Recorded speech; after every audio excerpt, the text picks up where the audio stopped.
So Ajay sir, thanks for giving an opportunity to interact with you. And as you head India and SAARC business, and India is a specific market, very special market for you with the potential this market has. So I'd like to know about, because the channel partner is very crucial part of your business. So please tell about your existing channel partner programs and plans for expanding the channel network in near future. And you can share the numbers also in the channel partnership we have. Sure. So definitely, I think I would split it in two parts. For both B2C as well as B2B is a very important segments in our business. So I'll talk about B2C first. So B2C is more strategic, and where you need to be very careful in drafting your overall channel strategy. So where we are our national distributor, like MET for that matter. So we are working very closely with them and working on a channel tier where there are direct partners who are probably taking care of a certain region as a value-added distributor, and under them we are appointing value-added partners. So would be further reaching out to their respective territories. And why we are creating this kind of structure? Because we definitely would like to maintain our we control the MOPs, because that is most critical when it comes to B2C business, because eventually we have to see that there is profitability at every level, and there are good margins for our partners at every level, and this further would help us to even increase our reach. So that is our main objective for B2C business, to strengthen our channel structure, and we want to increase our presence in all the states in India. So this is the policy of B2C. When it comes to B2B, because B2B is more skill driven, I would say this is opportunity driven, where we already have our focus partners who have been working with us closely in last 2-3 years. And this change has happened in last few years, where we have seen because the technology is driving the business in B2B domain, because there are multiple vendors, there are multiple technologies. So obviously the partners need that support, when they generate opportunities or create opportunities. So definitely they need that kind of support. And at our end also, we also have to structure our channel tiers accordingly, because there could be some opportunity partners, there could be some focus partners. So we need to accommodate all, and that's why we are creating our channel structure. So obviously the ones who are more focused and with having the required skill sets, and who are able to manage large opportunities when it comes to right from the creating the opportunities, managing the pre-sales part of it, and obviously then taking it to the closure. So I think we definitely take into consideration those capabilities, and accordingly we are creating our channel structure. So, and this definitely is going to continue in future, because ESET definitely is going to getting into the services part, and probably in future we would be there will be more skill sets required around security domain, or security knowledge, not only at the ESET level but also at the partner levels also. So that's what we're planning. Okay, so thanks for answering very critical part of my queries, because channel is a very important part for us also. Thank you. Moving to my next query, that is, what are your strategies to strengthen your reach in Tier 3 and 4 cities, because these cities are also emerging as a good market?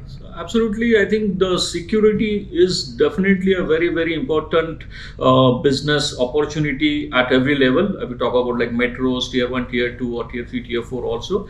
So what we have seen, again, splitting it B2C, B2B. So B2C, obviously, now, everybody knows, if you're using a device, let it be a desktop, laptop, or even a mobile also, you need to have security. Unfortunately, for mobile, there's still not much of awareness, whereas there are there's major threats on Android devices, because it's very open, and it's you have major threat coming on the Android devices. So obviously in future we are also going to planning to create that awareness, and that would be a big opportunity for even the resellers who are into mobile devices, as well as who are probably selling other computers in Tier 3, Tier 4, and that's where we we are planning to go like in a very granular kind of channel structure, where our distributor would be having specific focus on districts. I would say the cluster of districts, and they would be identifying the partners who would be given the specific responsibility to further develop those regions. Like,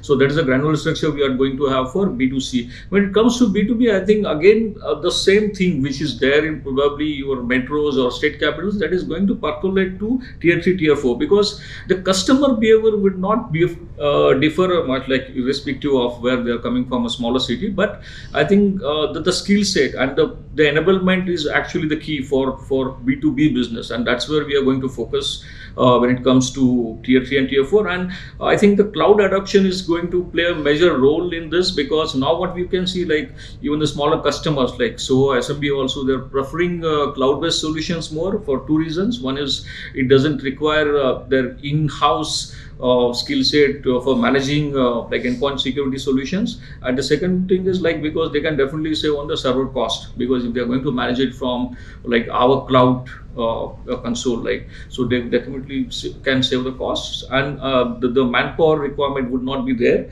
at their end, and this is definitely going to drive the business in tier 3 and tier 4 cities, and there are going to be like more number of partners in those cities.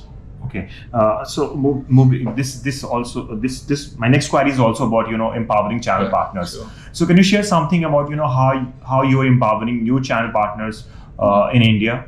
So I think this specifically I'll talk in B2B context, because what you have seen, like how if your partner comes with an opportunity, so obviously there are a lot of efforts goes into it, like identifying, prospecting, and then promoting a certain solution. So we take it very seriously, and we have a very clearly defined strategy for that to manage, and we have got trained our own people who are giving pre-sales and post-sales support. We have built our team in India who are managing pre-sales and post-sales, and we normally do like sessions with those partners on a regular basis. Weekly basis we have sessions for resellers. At the same time, on demand we can do the demos, like because typically what we have seen, like you cannot go directly for the POCs or proof of concept. So obviously the one step is there to do it online demo for the customer, and once they agree to it, like they most of the, it's more of like fulfilling their needs, because normally if you talk about the B2B opportunity, customer would talk about their pain areas, and if the solution is able to solve it, so they would go for a POC, and we definitely help with the POC part also. So our team is, and our distributor team is also equipped with whatever the skill sets, and they are able to provide support in like as maybe like in 2 or 3 days max. And that's what we have seen, like many opportunities are getting closed, because if the customers are confident, like okay, the solution what we are offering is going to fulfill their whatever able to address the challenges, I think definitely that helps our partners also in a big way, because they get that confidence. Yes, I mean the vendor is there to back us, and there's definitely a growth opportunity for all of us together. Thank you. Okay, so because you interact on a regular basis with the partners, Indian partners. So your message for partners, Indian partners. So I think there's a big security is a very big opportunity. ESET is one of the best product. So it's best protection for the customer. It is best business opportunity for the partners, and growth opportunity for everybody. That's it. Okay. Thank you, sir. Thanks for talking to Digital Dominance. Thank you. Thanks.